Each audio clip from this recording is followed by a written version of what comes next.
Murid-murid memetik gandum pada hari Sabat.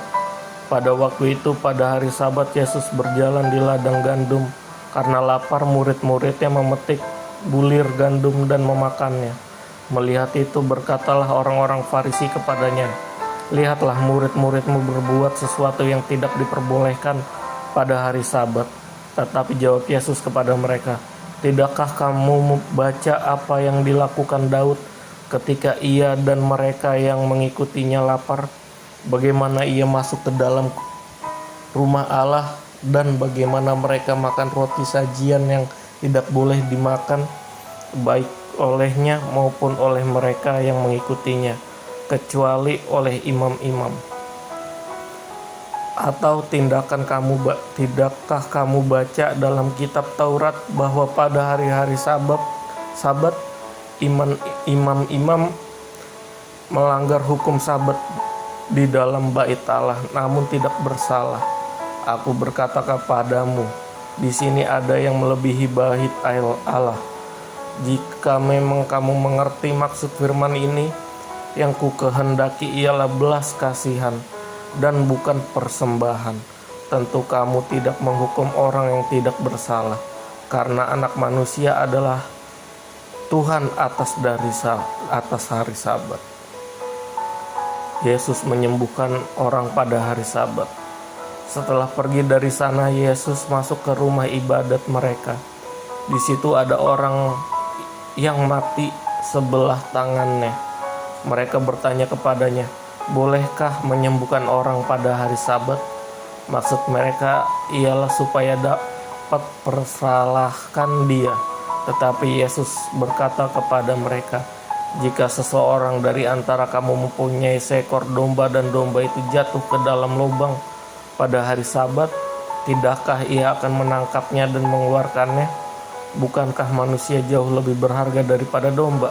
Karena itu boleh berbuat baik pada hari Sabat." Lalu kata Yesus kepada orang itu, "Ulurkanlah tanganmu." Dan ia mengulurkannya, maka pulihlah tangan itu dan menjadi sehat seperti tangannya yang lain. Lalu keluarlah orang-orang Farisi itu dan bersongkol untuk membunuh dia.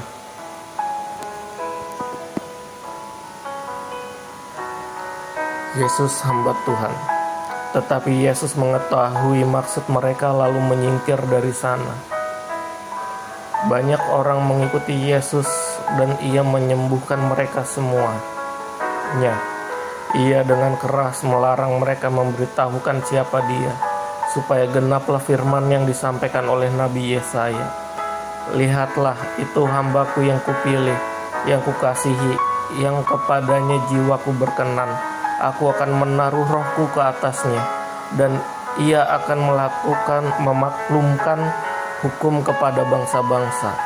Ia tidak akan membantah dan tidak akan berteriak, dan orang tidak akan mendengar suaranya di jalan-jalan.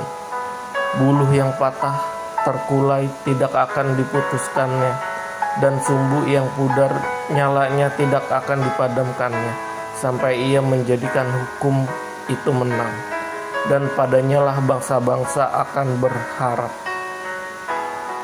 Yesus dan Beelzebul. Kemudian dibawalah kepada Yesus seorang yang kerasukan setan. Orang itu buta dan bisu, lalu Yesus menyembuhkannya, sehingga si bisu itu berkata dan melihat. Maka takjublah sekalian orang banyak itu, katanya, "Ia ini agaknya anak Daud."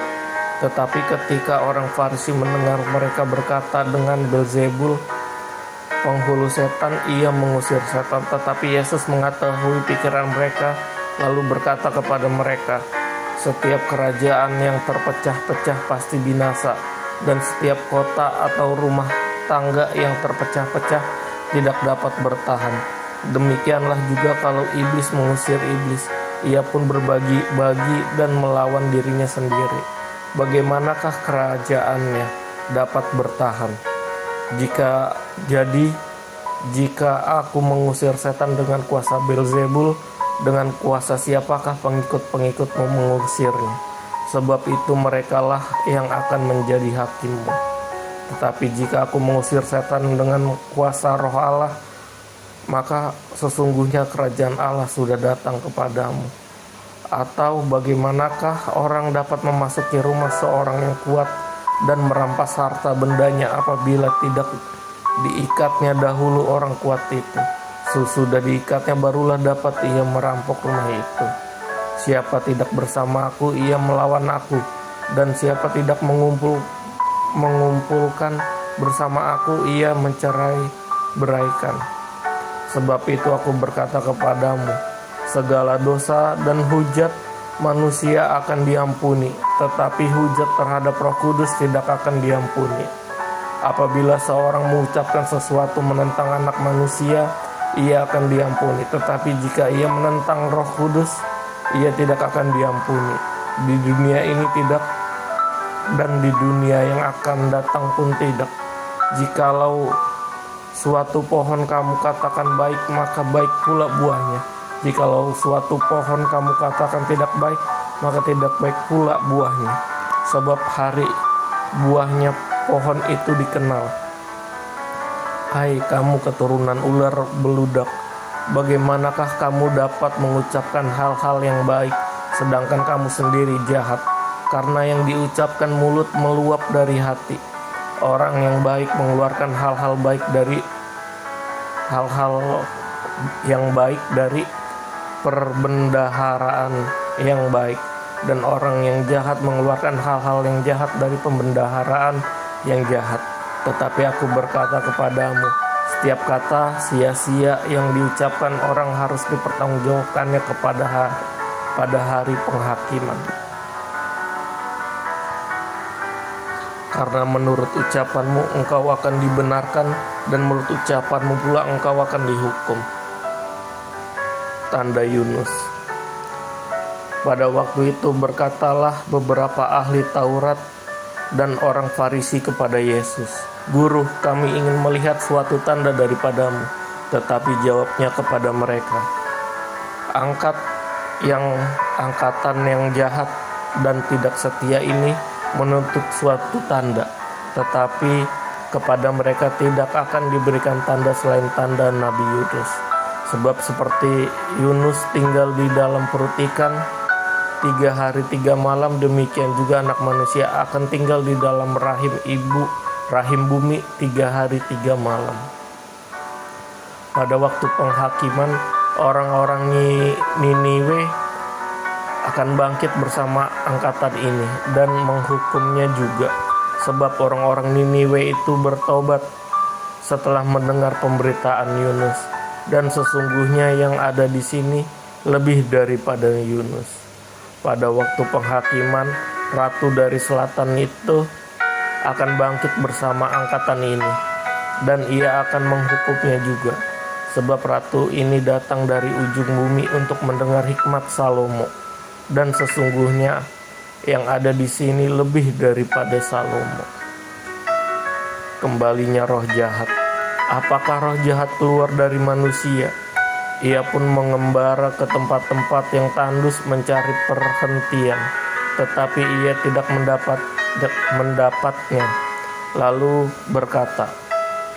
ia berkata, aku akan kembali ke rumah yang telah kutinggalkan itu. Maka pergilah ia dan mendapati rumah itu kosong, bersih, tersapu, dan rapi teratur. Lalu ia keluar mengajak 7 roh lain yang lebih jahat daripadanya, dan mereka masuk dan diam di situ. Maka akhirnya keadaan orang itu lebih buruk daripada keadaan semula. Demikian juga akan berlaku atas angkatan yang jahat ini. Yesus dan sanak saudaranya. Ketika Yesus masih berbicara dengan orang banyak itu, ibunya dan saudara-saudaranya berdiri di luar dan berusaha menemui dia.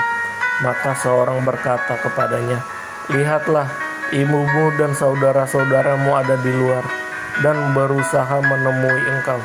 Tetapi jawab Yesus kepada orang yang menyampaikan berita itu kepadanya, siapa ibuku dan siapa saudara-saudaraku? Lalu katanya sambil menunjuk ke arah murid-muridnya, "Ini ibuku dan saudara-saudaraku. Sebab siapapun yang melakukan kehendak Bapakku di surga, dialah saudaraku laki-laki, dialah saudaraku perempuan, dialah ibuku."